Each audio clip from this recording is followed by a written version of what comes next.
emocionada cuando habla alguien de que soy valenciana.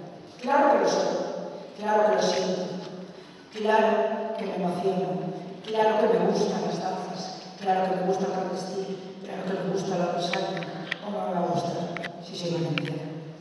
Pero yo, primero, querido presidente de la Federación, director general de Cultura, queridos compañeros de la corporación, os he visto.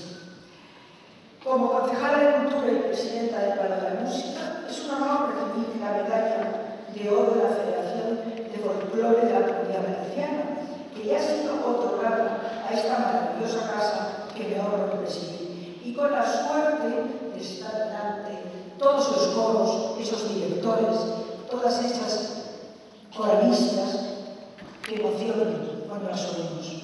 Es un galardón que reconoce la valencianía, el fomento, el cuidado y la presencia constante en nuestra programación del folclore valenciano a lo largo de todos estos años. Pero es una medalla que, por supuesto, traslado a todos los trabajadores del Palau, que con su profesionalidad, trabajo y el cariño que siempre demuestran, hacen posible que el Palau de la Música sea el centro cultural, yo creo que más importante de nuestra ciudad, o por lo menos así lo intentamos.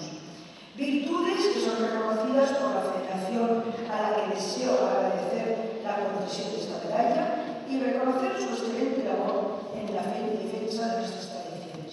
Por consiguiente, agradezco muchísimo, les doy las gracias a ustedes, aprovecho para los coralistas, los directores y todos ustedes, por supuesto, presidente, director, decirles felices mañanas.